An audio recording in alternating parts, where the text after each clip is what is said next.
Halo semuanya, selamat datang di Son Smokers, channel tontonan favorit keluarga mantan kamu. Halo coy, apa kabar? Gimana hidup dunia berat ya? Kehidupan keras? Butuh healing-healingkin? Iya butuh.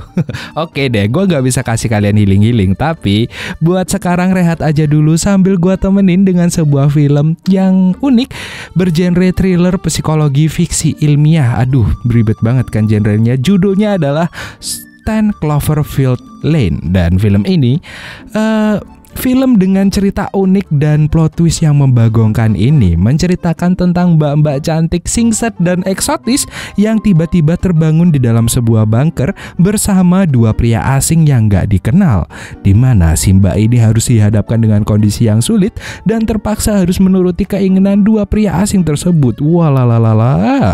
Oke deh, penasaran kan gimana ceritanya? Gak usah lama-lama, langsung aja tarik mon intro.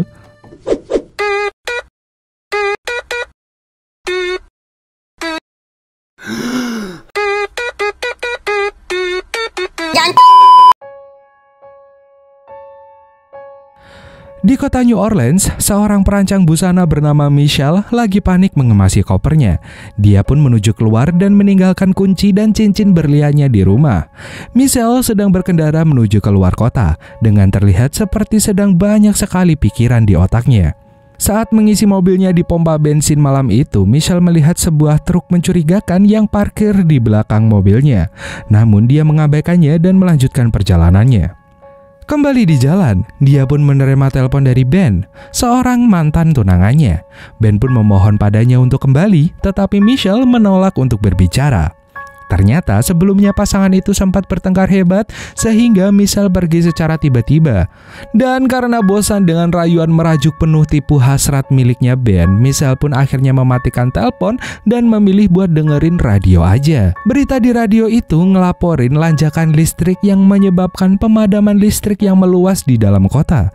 Namun Ben menelponnya lagi dan tiba-tiba ada sesuatu yang menabrak mobilnya Michelle sebelum dia bisa menjawab teleponnya Ben dan menyebabkan mobil Michelle terguling terbalik-balik di pinggir jalan dan Michelle pun pingsan di tempat.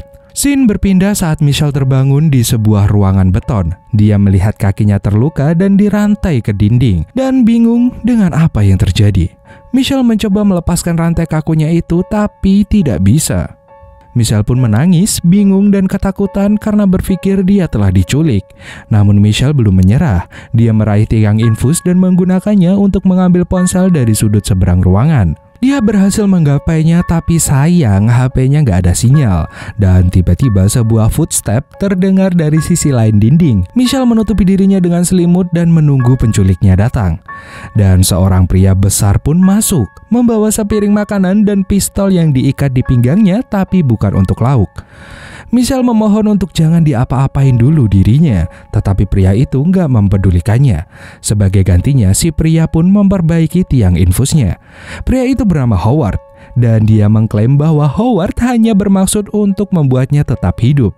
Dia memberinya satu set kruk agar memudahkan Michelle berjalan. Michelle masih bingung dan menggertak, mengatakan pada Howard bahwa tunangannya akan memanggil polisi. Howard pun dengan percaya diri bilang kepada Michelle bahwa tidak akan ada yang datang mencarinya lagi, sambil melemparkan kunci borgol dan pergi. Begitu Howard keluar, Michelle membebaskan dirinya dan memakai pakaian. Dia mencoba membuka pintu tapi terkunci. Bertekad untuk melarikan diri, dia menggunakan kunci itu untuk meruncingkan kruknya.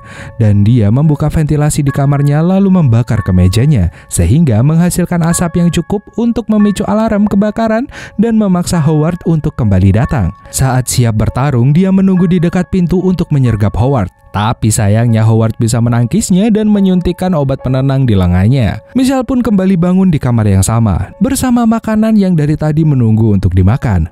Howard mengagumi keberaniannya tetapi mengatakan bahwa dia harus bersyukur bahwa Howard telah menemukannya.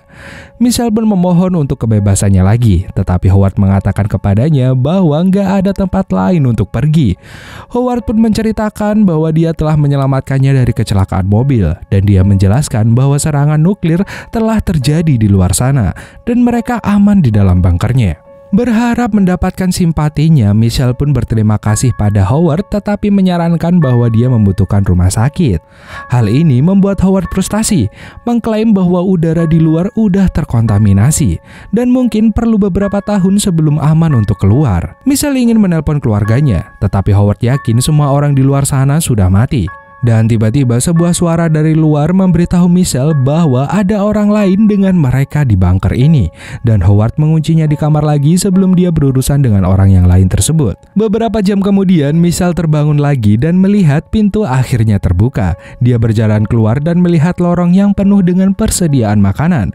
Di sana dia bertemu dengan seseorang lain bernama Emmett yang lengannya terluka. Michelle pun muncul dan mencoba melarikan diri dengannya. Tapi Emmett juga yakin bahwa udara di luar udah terkontaminasi. Dan Howard pun menemukan mereka dan memberitahu Michelle bahwa suara sebelumnya adalah Emmett yang merobohkan makanan untuk seminggu ke depan. Howard memberi mereka tur ke seluruh ruangan bunker yang penuh dengan DVD, buku, dan media hiburan yang lain. Howard pun menetapkan beberapa aturan termasuk aturan gak boleh asal nyentuh karena bukan mukrim. Howard menunjukkan kepada Michelle kamar pribadinya, di mana di situ adalah satu-satunya ruangan yang ada kamar mandi di bunker bawah tanah ini, dan Howard pun memintanya untuk langsung mandi. Howard memutuskan untuk berjaga-jaga di dekat pintu kamarnya karena dia belum mempercayai Michelle sepenuhnya. Saat menyiapkan makanan, Howard menyebutkan seseorang yang bernama Megan, tetapi hanya mengatakan bahwa dia tidak bersama mereka lagi. Dan tiba-tiba listriknya pun turun. Michelle menyarankan bahwa itu disebabkan oleh mobil di atas mereka, tapi Howard menegaskan bahwa tidak ada seorang pun di atas mereka. Melihat bahwa Michelle masih meragukan dia pun membawanya ke pintu keluar dengan jendela yang bisa melihat ke dunia luar. Di sana Michelle melihat babi Howard yang udah membusuk, yang menurut Howard telah mati karena udara beracun. Michelle pun mengalihkan pandangannya ke seberang lapangan dan melihat truk Howard. Dia pun flashback ke saat-saat sebelum kecelakaan dan yakin bahwa ini adalah truk yang sama yang menabraknya sampai keluar jalan. Kecurigaan Michelle terhadap Howard pun tumbuh. Emmett memberi Michelle informasi tentang Howard. Howard bekerja di satelit untuk militer sebelum pindah ke pertanian, di mana Emmett membantu Howard membangun bunker ini. Michelle berbagi teorinya bahwa Howard sengaja menabrakkan mobilnya untuk menculiknya, tetapi Emmett tidak mempercayainya. Pada hari dia masuk ke bunker, Emmett melihat ledakan itu dan mengetahui bahwa teori Howard tentang kiamat menjadi kenyataan. Emmett pun berjuang masuk ke bunker itu untuk bertahan hidup. Namun Michelle tetap bersikeras bahwa dia mendengar suara mobil di atas bunker sebelumnya. Tetapi Howard menyela percakapan mereka dan mengundang mereka untuk makan malam. Michelle gelisah di meja makan dan bertanya-tanya apakah Howard mendengar apa yang dikatakannya. Emmett mencoba memulai percakapan santai dengan mereka. Ini membantu Michelle meringankan rasa tegangnya, namun Howard malah terlihat frustasi. Suasana riang Emmett membuat Howard marah, tapi dia menahannya dan hanya memberitahu Emmett bahwa dia lebih suka makan dengan tenang. Melihat bagaimana Howard mudah kesal, Michelle pun merumuskan sebuah ide. Dia memusatkan perhatiannya pada Emmett dan tampaknya menggoda Emmett. Howard pun tampak cemburu dan marah ketika dia melihat Michelle menyentuh tangannya Emmett. Dia membanting meja dan menyudutkan Michelle dan langsung menghinanya. Emmett mencoba menenangkannya, tetapi dia juga takut pada Howard. Setelah mereka duduk, Michelle pun menyembunyikan kunci di tangannya ke bawah meja setelah mengambilnya dari Howard tadi. Suara mobil di atas kepala menarik perhatian mereka semua. Melihat peluang, Michelle pun mengambil botol lalu memukul kepala Howard dan dia memanjat meja langsung pergi ke pintu keluar bunker. Tangannya bergetar saat membuka kunci itu. Howard pun menaiki tangga dan nyaris tidak mencapainya sebelum dia membuka pintu pertama, namun telat. Michelle sudah masuk dan mengunci Howard dari luar. Dia mulai membuka pintu kedua dan melihat sebuah mobil di depan. Dengan penuh harapan, dia mulai meminta bantuan sambil masih berjuang untuk membuka kunci pintu itu. Tiba-tiba seorang wanita yang penuh luka nyeruduk pintu tersebut, memohon Michelle untuk membiarkannya masuk. Namun Howard memerintahkan Michelle untuk tidak membiarkannya masuk, dan Michelle akhirnya menyadari bahwa Howard mungkin mengatakan hal yang sebenarnya. Michelle berhenti membuka kunci pintu itu dan bertanya pada Howard apakah mereka bisa membantu wanita itu. Namun anehnya wanita itu mulai gila dan membenturkan kepalanya sendiri ke pintu tersebut. Michelle yang ketakutan pun mundur alon-alon. Scene lalu pindah saat Michelle kembali dikurung di ruang beton. Howard mengakui dia menabrakkan mobilnya ke mobil Michelle, tapi tetap bersikeras bahwa itu adalah kecelakaan. Dia tahu serangan itu akan datang setelah mendengar berita di radio.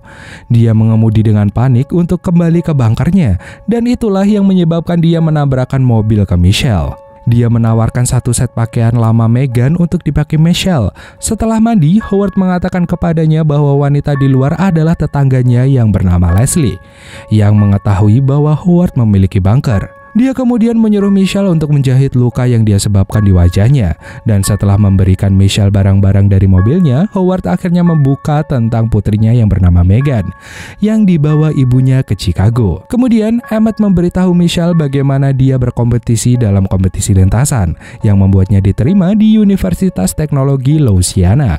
Tapi dia takut gagal dan akhirnya tidak jadi pergi. Hal ini pun mendorong Michelle untuk berbagi cerita bagaimana dia selalu dilindungi oleh kakaknya ketika sang ayah mereka marah. Tetapi ketika dia memiliki kesempatan untuk membantu gadis lain saat ayahnya marah, Michelle malah takut dan lari. Dia menyesali tindakannya, tapi Emmett berjanji padanya bahwa hidup mereka masih bisa berarti karena mereka masih hidup. Walalala, Mas Emmett, halus banget sepikannya. Selama beberapa hari berikutnya, ketiganya menyesuaikan diri dengan kehidupan bawah tanah mereka, menikmati persahabatan satu sama lain. Namun suatu hari bunker bergetar dan mereka mendengar suara helikopter terbang di atas sana dan listrik pun berkedip. Howard pun memperkirakan bahwa bahkan jika itu militer, mungkin musuh telah menyapu tanah untuk membunuh semua orang yang masih selamat di atas sana. Dan tiba-tiba alarm pun berbunyi. Sistem penyaringan udara mereka rusak. Michelle pun ditugaskan untuk naik ke ventilasi dan memperbaiki sistem penyaringan udara. Dan di dalam ruang sempit itu, Michelle berjuang sampai akhirnya mencapai ruang mekanik. Dia menyalakan ulang sistem seperti yang diinstruksikan Howard dan lega mendengarnya bekerja normal lagi. Kemudian dia melihat tangga yang mengarah ke sebuah pintu keluar. Di jendela itu, dia menemukan goresan yang bertuliskan "Help". Di bagian bawah tangga, Michelle mengambil anting-anting yang tampak familiar. Saat Michelle dan Emmett sendirian, Michelle menunjukkan kepada Emmett anting-anting yang terlihat seperti berlumuran darah itu. Kemudian dia menunjukkan foto Megan yang memakai anting yang sama. Tapi Emmett mengenali gadis di foto itu sebagai Brittany, yang pergi ke sekolah menengah dengan saudara perempuannya, namun dinyatakan hilang 2 tahun lalu. Lah, semakin membingungkan, sebenarnya siapa Megan ini? Michelle memberitahunya tentang kata "help" yang tergores di dalam ruangan. Foto lain pun keluar dari buku Howard dan terlihat Brittany dan Howard duduk bersama. Dan baju Brittany sama dengan baju yang dikenakan Michelle. Emmett berencana untuk menangkap Howard dan membuatnya mengakui apa yang dia lakukan pada Brittany. Namun Michelle mempertanyakan kepada siapa Howard bisa mengaku, karena tidak ada orang selain mereka di sana. Namun Howard kembali menyela percakapan mereka dan menyuruh Michelle untuk mandi. Sambil mempersiapkan mandi, Michelle menatap tirai kamar mandi dan merumuskan sebuah rencana. Dia menunjukkan Emmett gambar yang dibuat di majalah, meyakinkan dia untuk mengikuti rencananya Michelle. Malamnya, Emmett mengambil gunting dari dapur dan kemudian dia meyakinkan Howard bahwa Michelle mungkin telah mencemari kamar mandinya ketika dia mandi setelah memperbaiki sistem penyaringan udara. Sebagai tindakan pencegahan, Howard membuang tirai kamar mandi, tetapi Michelle diam-diam mengambilnya. Menggunakan berbagai bahan di bunker, Michelle membuat baju APD agar salah satunya bisa keluar dan mencari bantuan. Dan saat memainkan monopoli, Emmett menjadi bingung, membuat Howard menjadi curiga. Kemudian pada hari itu, Michelle terus mengerjakan setelan APD-nya.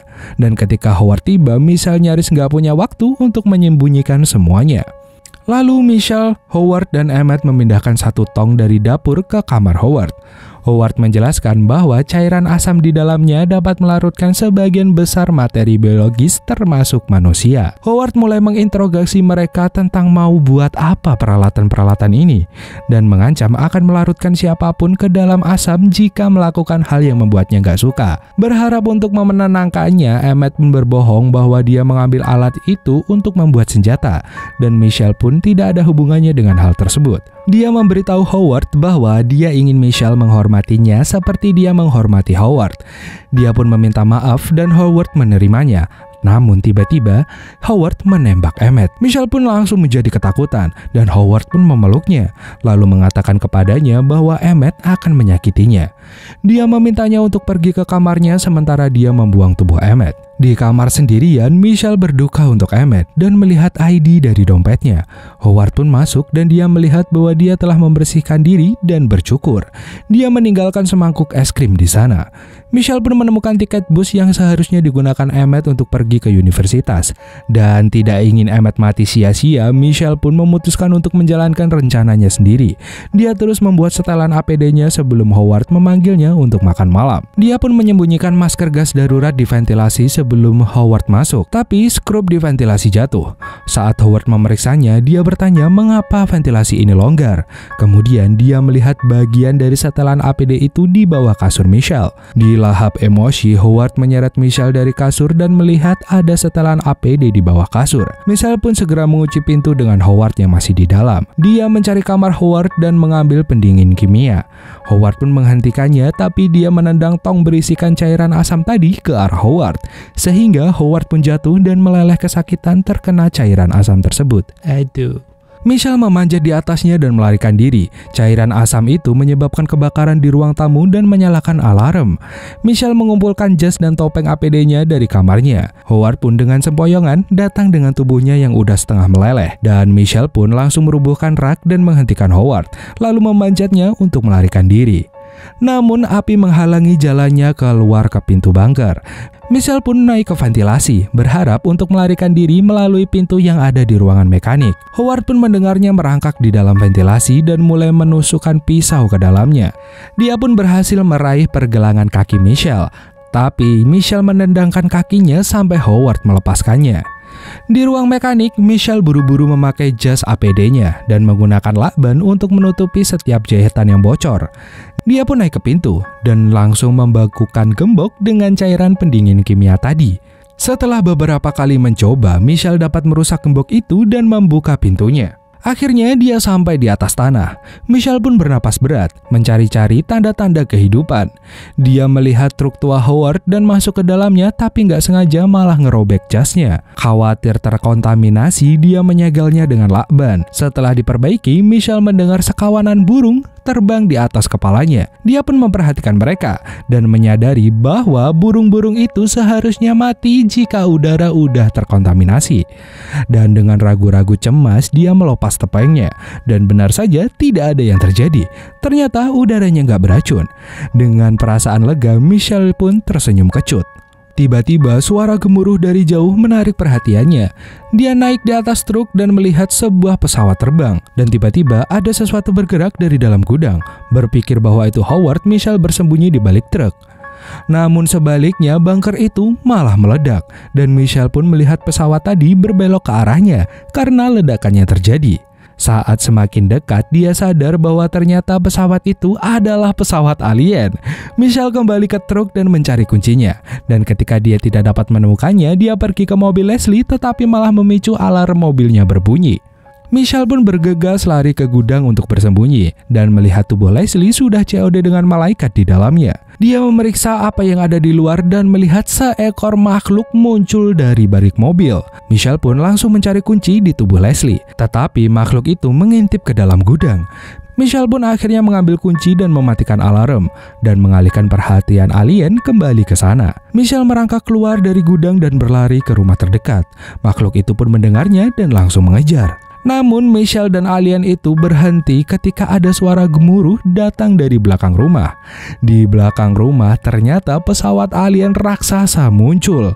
Melihat pesawat itu mulai melepaskan gas beracun, Michelle mengambil topengnya dan dengan panik menutupi dirinya. Gas tersebut pun menyebabkan ledakan lain tepat sebelum ia lewat. Dan Michelle pun bangkit dengan alien di depannya yang siap menyerang. Dia segera masuk ke dalam truk tapi gagal menutupnya. Akhirnya makhluk itu membuka mulutnya dan memegang topengnya, lalu menarik topeng gas Michelle. Melihat kesempatan, Michelle segera menutup truk, tapi truk itu malah ditarik ke udara oleh pesawat alien tersebut. Melihat makhluk besar di atasnya, Michelle hampir menyerah dan kehilangan harapan.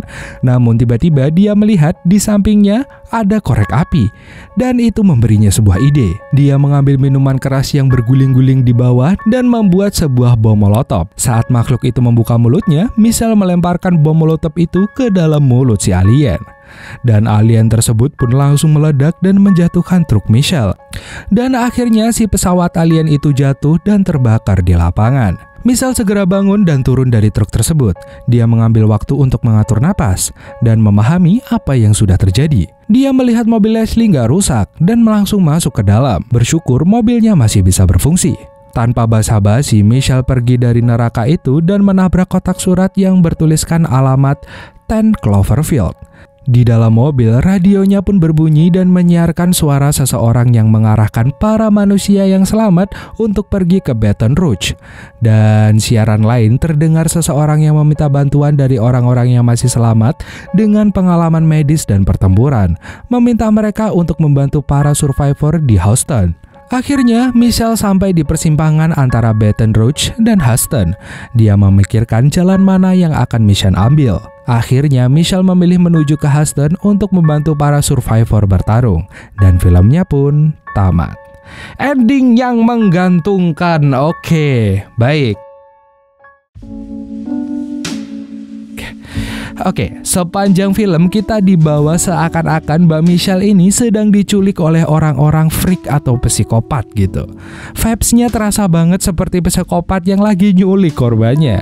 Tapi yang saya agak kocak di sini sih sebenarnya, ternyata film ini dikasih plot twist bahwa ternyata ini bukan film psikopat tapi film apokalips, coy. Apokalips, coy. Jadi di awal film tegang karena Howard berakting layaknya psikopat, ternyata di luar sana lagi diserang alien, anjir. Tapi ya unik sih film ini. Overall keren sih, overall keren. Ya, pelajaran yang bisa kita ambil dari film ini adalah jangan mengemudi dalam keadaan emosi dan galau, karena berbahaya. Bisa aja Anda malah masuk ke area yang penuh dengan serangan alien dan debt collector. Walalalala. Oke, sekian dulu dari Emon undur-undur. See you next time dan dadah.